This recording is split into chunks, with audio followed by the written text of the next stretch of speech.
Este programa tem o apoio da Comissão Europeia.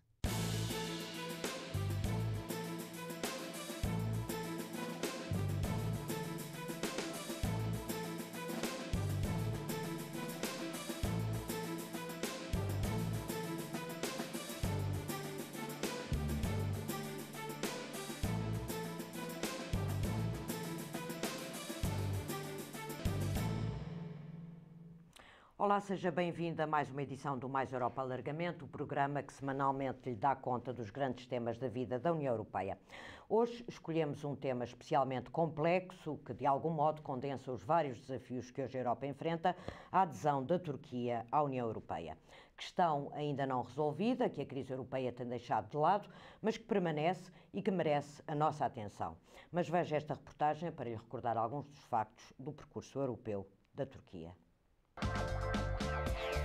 A relação da Turquia com a União Europeia tem vindo ao longo dos anos a suscitar debates acesos e opiniões discordantes. A verdade é que a Turquia desde cedo mostrou ter vontade de pertencer ao Bloco Europeu e em 1959 solicitou o estatuto de membro associado da então Comunidade Económica Europeia, assinado em 1963. Em 1987, volta a reforçar esta vontade e apresenta o seu pedido de adesão à Comunidade Europeia. No entanto, passaram-se mais de 10 anos sem progressos significativos, até que em 1999 a Turquia é reconhecida com o estatuto oficial de candidato. Em 2005, foram abertas as negociações que têm decorrido de forma pouco satisfatória.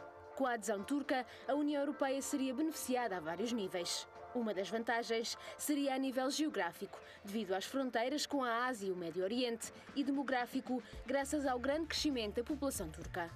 Existiriam também vantagens a nível económico, porque a Turquia significaria a expansão do mercado europeu a mais de 70 milhões de consumidores. Por fim, segundo estudos internacionais, a Turquia tem um potencial de crescimento de 5 a 6% ao ano e, a nível político, a União poderia fortalecer a sua credibilidade internacional ao passar a integrar um Estado muçulmano.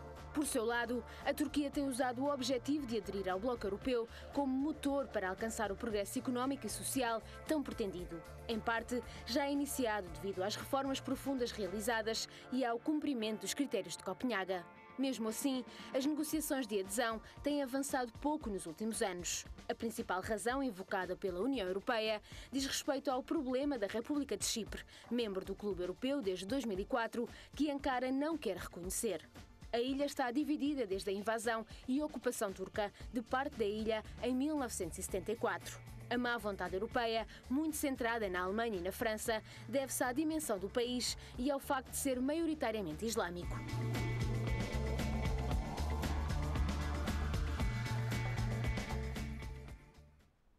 Para nos ajudar a compreender melhor o que está em causa, convidamos Ana Santos Pinto, investigadora do Instituto Português de Relações Internacionais da Universidade Nova de Lisboa, e José Lamego, professor da Faculdade de Direito da Universidade de Lisboa. Muito obrigada aos dois por terem aceito o nosso convite. Ana, comece por si.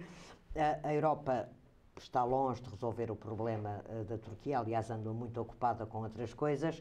A Turquia passou os últimos anos a afirmar-se como uma potência emergente, ou pelo menos uma potência regional, adaptando a sua política externa e o seu relacionamento tradicional com o Ocidente a essa nova realidade, mas não deixando de fazer o seu trabalho de casa. As negociações continuam mais ou menos mal, mais mal que bem. As mutações profundas a que se está a assistir, já não me refiro à Europa, refiro-me à região onde a Turquia se insere, as revoluções, as primaveras árabes, nos países do norte da África, no Médio Oriente, tenderão a facilitar a resolução do problema da Turquia com a União Europeia ou vão acentuar o afastamento? É uma pergunta difícil, eu sei, mas é uma pergunta que se impõe hoje. Eu creio que tenderão a modular a relação entre os dois e que provavelmente não passará por uma adesão num curto prazo. Ou seja, há um conjunto de dinâmicas internas na Turquia, de alterações regionais e de mudança de alinhamentos globais à escala mundial, que determinam essa reorientação da política externa turca, que deixa de ter como foco central a sua aproximação ao Ocidente e passa a virar-se um pouco para o Oriente, não só para o Médio Oriente, como para aquelas que são de facto as potências que nós designamos por potências emergentes, como sejam o Brasil, a China, a Índia, etc. Isso tem sido um bocado a tendência da Turquia nos essa últimos tendência tempos. de viragem. Uma espécie de não alinhamento ou de alinhamento com as potências emergentes. Exato, e que é anterior à Primavera Árabe, ou seja, é uma dinâmica que se vem sentindo perante o que é a resposta da União Europeia e que de facto se agudizou perante a presidência de Sarkozy, com a declaração evidente de que a adesão não era uma questão que passasse para a União Europeia. Exatamente, pela mesa das negociações, e portanto há este jogo, digamos assim, mas que é um jogo de sedução mútua, porque para a Turquia existem e continuam a existir vantagens que não passam só pela dinâmica da política externa, passam pelas questões comerciais, passam pelos mercados. A Europa continua a ser fundamental. Até para alimentar o seu crescimento. Exatamente, passa pela credibilidade externa e pelo investimento que decorre deste processo de adesão e que, de alguma forma, promove também esta imagem da Turquia. A questão síria, que é muito interessante acompanhar, quando houve aquele problema com o avião turco que foi abatido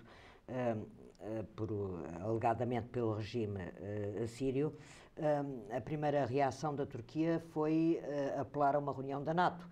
Digamos que foi nos velhos aliados que sentiu algum conforto. Isto não significa, de alguma maneira, que a Turquia percebe que na instabilidade regional onde se insere e nas mutações profundas a que o mundo está a assistir, que não pode também deixar de ter em consideração os seus aliados ocidentais. E tem que potenciar essa capacidade de fazer parte da Aliança Atlântica e como candidato da União Europeia. Ou seja, esta afirmação regional resulta de um vazio de poder que esta região tem conhecido. E, portanto, isto, junto com a capacidade de crescimento económico, leva a que a Turquia tenha hoje uma capacidade de se afirmar, digamos assim, como um player significativo. Mas isso só acontece também porque faz parte da Aliança Atlântica e porque é candidato à União Europeia. E, portanto, numa situação em que seria possível apelar à Aliança Atlântica, falo naturalmente.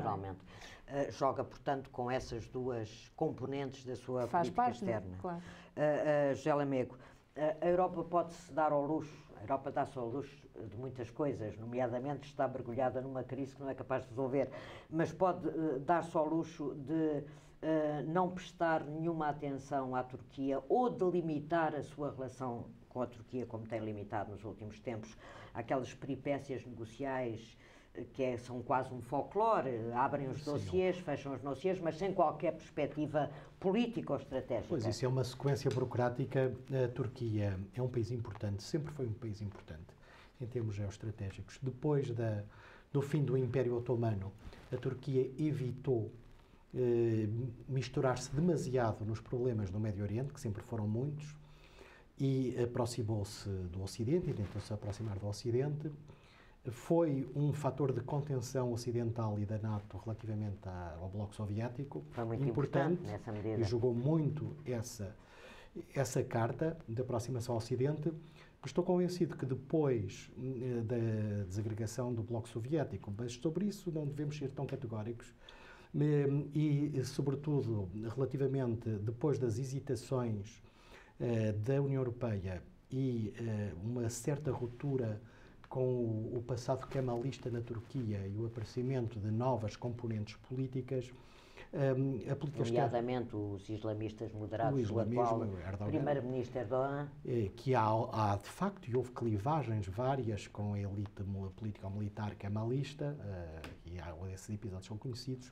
A Turquia tende a acentuar as suas especificidades.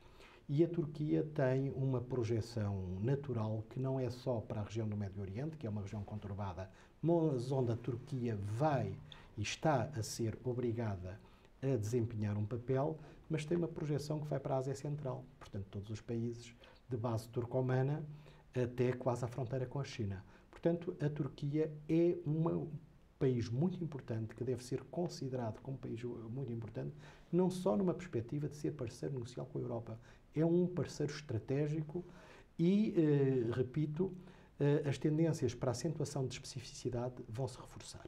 Mas, até de qualquer maneira, pelo vácuo da política europeia. Exato, a Europa não oferece, além desta burocracia negocial que vai acontecendo em Bruxelas, para entreter, a ver se, com algumas coisas importantes, eles cumprem as regras de uma boa democracia, tudo isso, mas que é muito burocrático. Houve progresso nessa matéria. Mas não se vê da Europa uma atenção ao papel emergente e crescente da Turquia numa região fundamental para a segurança europeia. Não se vê qualquer iniciativa nova em relação à Turquia. É um player regional importante e é importante, por isso, em razões estratégicas, é fundamental para toda a política energética europeia também. Exatamente, mais uma razão para a Europa ter qualquer iniciativa. A Europa não faz planeamento estratégico e o planeamento estratégico em matéria energética tem de ser a fim de 30 anos. Mas definiu uma política alegada de segurança energética. De segurança energética, nomeadamente aumento das renováveis, a questão da diminuição das emissões, etc.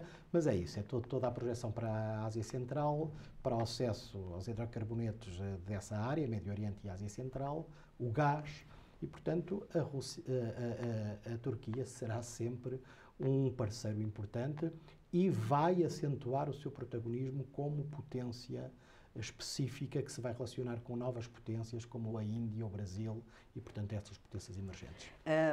Ana, o Jan Lesser chamava a atenção numa análise muito interessante que eu vi em relação a este ajustamento da política externa da Turquia, que a Turquia tinha seguido uma política externa. Aliás, o Ministro dos Negócios Estrangeiros da Turquia, que é o grande teórico da nova política externa turca, passava a vida a dizer isso, dos chamados zero conflitos ou ausência total de conflitos. Estabilização na vizinhança. Essa realidade não está garantido que continue a existir. Há o problema da Síria, não se sabe qual é a evolução dos regimes árabes novos, o Irão, se perder a Síria, fica mais isolado. Portanto, é possível a Turquia manter essa política de não querer conflitos com os seus vizinhos e procurar continuar a enriquecer e a estabelecer relações comerciais com o máximo de países possível, nomeadamente com as potências emergentes? É possível isso no quadro de evolução possível da área em que se insere? É um desenvolvimento que não depende exclusivamente da Turquia, mas que há uma mudança que também aqui é importante, que é a mudança do envolvimento de parceiros e muitas vezes considerados inimigos, mas que a Turquia se envolve nessa relação de parceria. Aconteceu com o Irão. Mas falhou. Falhou, mas foi uma mudança na posição, digamos assim, da posição da Turquia, de tentar envolver aqueles que estão presentes nos conflitos e reconhecer o seu papel, que muitas vezes a comunidade internacional não o faz, reconhecer o papel que têm a desempenhar na boa resolução daquilo que são os conflitos. E também aconteceu no caso da Síria. O primeiro-ministro Erdogan reuniu-se com Bashar al-Assad. Exatamente. E o ministro dos Negócios Estrangeiros reuniu-se com Bashar al-Assad e com o Mohammed. Mas digamos que as relações não evoluíram no melhor sentido. Não, mas também são... Ou seja, também não é uma coisa que aconteça só agora com a Primavera Árabe, tem um histórico e tem razões para assim o ser. Não dependendo exclusivamente, a verdade é que a Turquia tem procurado gerir aquilo que é uma dinâmica comercial e económica e aquilo que são as dinâmicas políticas. Por exemplo, a tensão que tem com Israel, resultado do conflito no final de 2010, não tocou substantivamente nas questões comerciais. Pelo contrário, até se diz que tem intensificado. Ou seja, parámos aquilo que é a cooperação militar, temos uma tensão política evidente, mas nada tocou na relação comercial. Tocou nesta relação comercial. E, portanto, neste aspecto, eu acho que é importante perceber que o próprio jogo, as regras vão sendo ajustadas à medida que a realidade o exige. E também é importante termos a noção do caráter interno, ou seja, o primeiro-ministro Erdogan, nestas últimas eleições legislativas, disse que seriam as últimas legislativas às quais se iria candidatar e que tem aqui um projeto de longo prazo. Ele tem a estratégia para o centenário da República e, portanto, que isto levaria à mudança constitucional, que já não pode ser unilateral do ponto de vista do AKP, mas que teria de envolver os outros partidos. Uma negociação. E, portanto, isto também está presente na própria relação com a União Europeia, porque aquilo que foi conquistado até esta data terá certamente influência na forma como isto se organizar. Mas em relação ainda à União Europeia, só queria acrescentar uma questão. É que isto não é uma questão de política externa dos Estados-membros, é uma questão de política interna. Ou seja, se nós estivermos a olhar para a quantidade de imigrantes turcos e para a sua arrumação, 70% estão em 3 países da União Europeia, mais de 50% estão na Alemanha, e portanto isto não é uma questão de política... Não, é uma questão de política interna também, e uma das coisas que a Turquia mais insiste, e aliás recentemente conseguiu algum resultado, é justamente a dispensa de vistos para os seus cidadãos poderem circular na União Europeia, e vai conseguir isso daqui a 2 ou 3 anos. Isso foi conseguido em relação à Macedónia, em relação à Sérvia, em relação à Albânia... Mas não era... Mas isso é uma mensagem também que a Turquia tenta mandar nesse sentido. José Lamega, há quem diga que se as coisas correrem bem na Europa, que é sempre uma grande interrogação, se a Europa conseguir sair desta crise tremenda em que está mergulhada, que uma Europa mais federal, um núcleo mais federal interno dos membros da moeda única, rodeado por um anel dos países da União Europeia que não são da moeda única, menos federal, com uma integração menos forte, menos política, facilitaria, digamos, uma forma de estender a mão à Turquia para que ela se incluísse neste segundo anel. Isto é uma imaginação de burocrata em Bruxelas que a Turquia nunca aceitará ou faz algum sentido. A Europa vai se dividir em várias velocidades. Isso é já inegável. Eu penso que esse cenário, mesmo no curto prazo, ou quer dizer no médio prazo, não será um cenário muito realista. E eu acho que a Turquia vai pôr prioridade, obviamente, estando sempre próxima da Europa e apostando nessa proximidade, mas há uma alteração qualitativa na política externa da Turquia. Em primeiro lugar, desde o fim do Império Otomano, como disse, não se envolvia nos conflitos, que eram muitos, no Médio Oriente, agora vai necessariamente, inevitavelmente, ser um protagonista regional importante, e depois porque tem espaços alternativos para além da Europa. Mas ainda não abdicou dessa Não pretensão. abdicou, não vai abdicar, vai manter, mas de facto a Europa neste momento só pode fazer navegação à vista e tem problemas Mas, de por agenda exemplo, fazia todo o sentido. Hoje a Turquia, mesmo a própria população turca, tem muito menos interesse, está muito mais interessada em aderir à União Europeia do que estava aqui há 2 ou 3 anos atrás, por muitas razões. Primeiro, porque a União Europeia dá muitos sinais de que não quer a Turquia. Segundo, porque a União Europeia hoje, se calhar, já não é tão atrativa para os países que a circundam, e por outro lado, porque sabe que tem outras alternativas. Mas, por exemplo, em relação a todos os problemas que se põem na zona onde a Turquia está, geograficamente situada, e que são uma zona decisiva para a segurança europeia, a Europa não devia caminhar para uma qualquer forma de parceria com a Turquia, focada justamente nas questões de segurança? Sim, já existe essa parceria no quadro da NATO, mas de isso é no qualquer quadro modo, da NATO, não é? Não existe no quadro da NATO. A Turquia é membro da NATO, exatamente. Por isso, essa parceria, de qualquer modo, e essa coordenação com a política de defesa dos países europeus... E chega que haja ao nível da NATO? É muito difícil integrar a Turquia numa política europeia de segurança comum, porque, de facto, a Turquia tem interesses próprios. Por exemplo, referiram há pouco a questão de Israel. Eu acho que esse aumento de fricção ou de tensão com Israel foi algo que foi bem gerido pelo primeiro-ministro Erdogan para aumentar a sua legitimidade junto da opinião pública árabe. Não teve outro significado que não esse? Foi fundamentalmente esse. Isto é, ele é hoje um líder dessa área e, portanto, integrar numa política europeia externa coordenada é cada vez mais difícil. Mas, de toda a maneira, a Europa tem de encontrar uma forma de ter uma relação mais interessante, mais estável e privilegiada com a Turquia. Não, e reconhecer, e é do domínio dos factos, não é das intenções, que a Turquia será um protagonista regional e não só regional, cada vez mais importante. E sendo a Turquia um vizinho da Europa com um potencial de crescimento, para o ano vai ser um bocadinho inferior, mas com potencial de crescimento, apesar de tudo, mesmo quando é inferior, infinitamente superior ao potencial de crescimento das economias europeias, com uma posição estratégica tão relevante. Digamos que é um problema que mais tarde ou mais cedo a Europa vai ter de encarar de uma maneira ou de outra. Há um outro fator relativamente ao qual a Turquia é uma peça essencial. É a reconstituição das relações de poder no anterior Império Soviético. E, portanto, essa reconstrução está a acontecer, vê-se no caso da Ucrânia, vê-se de facto também numa tentativa de estabelecer um sistema de relações com outros países. E a Europa também tem de estar atenta. E a Europa tem de estar atenta, e a Turquia e as relações que a Turquia tem na Ásia Central vão ser fundamentais. Não me despeço, porque ainda voltamos a conversar. Recordo que pode e deve continuar connosco através das redes sociais, no Twitter e no Facebook, e do nosso blog, é maiseuropaalargamento.wordpress.com. Pode também escrever-nos para o nosso e-mail, tempo agora para a rubrica Alargamento, à qual dedicamos hoje à Albânia, esse pequeno e pobre país dos Balcãs, que também tem uma história para contar. Ora, veja.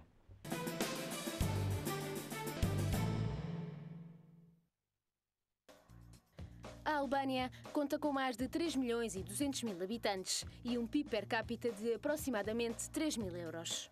Até 1991, o pequeno e pobre país balcânico viveu sob um regime comunista. Nesse ano, e na sequência do derrubo do regime, as dificuldades económicas obrigaram Ramiz Alia, presidente albanês, a reaproximar-se do mundo. Dificuldades com que o país se foi continuando a debater e que se agravaram com a Guerra do Kosovo em 1999. Em junho de 2003, os líderes reunidos em Conselho Europeu confirmam o processo de estabilização e associação como quadro político para os Balcãs Ocidentais, abrindo assim, para a Albânia, a possibilidade de uma perspectiva europeia. Em junho de 2004, o Conselho decide abrir a primeira parceria europeia para a Albânia. A 1 de abril de 2009, passa a vigorar o processo de estabilização e associação e, 28 dias depois, a Albânia apresenta a sua candidatura de adesão à União Europeia. A 15 de abril de 2010, as autoridades albanesas enviam à Comissão as respostas ao questionário necessário à adesão. A opinião da Comissão quanto à candidatura albanesa é, entretanto, dada a conhecer e, a 9 de novembro, é adotada pelo Conselho. A 15 de dezembro, entra em vigor a supressão da obrigação de vistos para o acesso ao espaço Schengen. Apesar de todos os passos dados, a Albânia continua, segundo a estratégia de alargamento 2011-2012, com um longo caminho por percorrer. De uma forma global, a Albânia pouco progrediu no cumprimento dos critérios políticos de adesão, assim como as 12 prioridades essenciais para a abertura das negociações de adesão. No relatório, a Comissão registra alguns progressos, como a luta contra a criminalidade organizada ou direitos das crianças, mas ainda há áreas, como o sistema judiciário ou luta contra a corrupção, em que os esforços não são suficientes. A Albânia está neste momento a aplicar um plano de ação com base nas recomendações da Comissão para colmatar as falhas apontadas. Ana, o que é que a Europa pode fazer a um país como a Albânia? É um país pobre, um país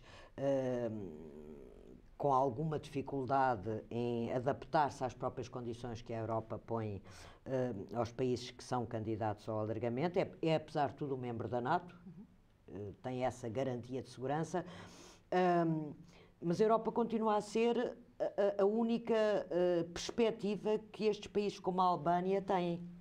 Pode fazer aquilo que tem feito, e em alguns casos bem, em relação à construção de Estados, do ponto de vista institucional, com divisão de poderes, com respeito pelo Estado de Direito Democrático, mas que aqui tem desafios que são comuns a muitos dos países dos Balcãs. Não é a única, Albânia. Não é a única, apesar de ter um problema, e tem sido uma das críticas apontadas pela União Europeia, tem a ver com a regularidade do fornecimento energético, que no caso da Albânia é significativo, porque as infraestruturas não são adequadas e, portanto, há ali uma quebra de rendimento. Agora, aquilo que eu acho que é mais importante é a âncora democrática, não é? E que tem funcionado e que tem a experiência da última década, e a Albânia deve olhar para a Roménia, para a Bulgária, inclusive para a questão da Croácia, e não na sua dimensão, mas no progresso e na forma como se foram adaptando, porque nós não estamos a falar só na transformação da legislação comunitária para a legislação nacional, que já de si é difícil. Estamos a falar na incorporação de um conjunto de valores políticos e de organização institucional, de políticas sociais e económicas. São muito difíceis numa dimensão. Sim. Mas, de qualquer maneira, um país como a Albânia tem, de facto, como destino a União Europeia, e mais nenhum não tem alternativa para sonhar em ser um país mais desenvolvido, mais rico, mais próspero, mais democrático. Sem o apoio da União Europeia, certamente que não, mas à União Europeia convém ter uma região dos Balcãs com uma estabilidade que lhe permita garantir o que eles chamam de segurança na vizinhança próxima. Não? Exatamente. José Lamego, como é que tu olhas para um país como a Albânia, do qual a gente se esquece quando pensamos no que se passa na Europa, no que se passa no mundo, mas que apesar de tudo, como estava a dizer a Ana, tem feito um percurso lento, difícil, que ainda está muito longe de ter um resultado muito positivo, para se aproximar daquilo que nós consideramos que são os valores económicos, políticos, sociais da União Europeia. Eu acho que da parte da União Europeia deve haver atenção e generosidade. Porque, de facto, a grande conquista da União Europeia, nomeadamente com o alargamento a leste, foi a estabilização democrática e não só democrática, a estabilização dos próprios países. E, de facto, a Albânia é um país pequeno, que não exige muitos recursos no sentido de ajuda e de transformação e estabilização num sentido democrático. Por isso, acho que é do interesse da Europa e é do interesse da Albânia também, porque não vejo que a Albânia tenha outro futuro, outra perspectiva de futuro que não seja a União Europeia. E é um país balcânico e a Europa continua a ter... Se não derivará para um Estado autocrático ou para um Estado falhado, dominado, portanto, por clãs ligados a atividades de natureza criminosa. Para a Europa é do interesse ter uma Albânia mais desenvolvida e mais estável. E na região, porque a Albânia faz parte de uma região, essa sim, com grande importância estratégica, e, portanto, ter um foco de infecção a partir da Albânia, que não é, de facto, o mais previsível foco de infecção, mas, de facto, pode ser um foco de infecção, é bastante negativo. Ana, podemos dizer, como estava a dizer há pouco, que apesar de tudo, e para terminarmos esta pequena conversa sobre a Albânia, a Europa tem prestado a atenção que tem de prestar, por seu interesse próprio, evidentemente, aos Balcãs Ocidentais, aos países como a Albânia, ou àqueles todos que resultaram da desagregação da ex-Jugoslávia e que estão todos mais ou menos no caminho da União Europeia. Tem com o seu forte instrumento de política externa, com uma diferença, é que no caso da Albânia a União Europeia tem uma capacidade de condicionalidade e não acontece, por exemplo, com o caso da Turquia. Ou seja, há aqui um instrumento de política externa que é eficaz, que a União Europeia está perfeitamente confortável em utilizar em todos os países dos Balcãs Ocidentais. E, portanto, aquela, não em relação à Turquia, que tem a sua autonomia própria. E por isso é que funciona. E por isso é que tem dado resultados, porque a Albânia não se apresenta uma alternativa e a União Europeia tem a máquina completamente oleada a funcionar para aquele tipo de tipologia. Impor as suas condições boas para o desenvolvimento da Albânia. Muito obrigada, Ana. Muito obrigada, José Lamego. Agora sim, entramos na reta final do Mais Europa Alargamento desta semana. Visite-nos nas redes sociais e através do nosso blog e continue a par de toda a atualidade da União Europeia ao longo da semana. Nós voltamos na próxima semana à mesma hora para mais uma edição aqui na RTP Informação. Até lá.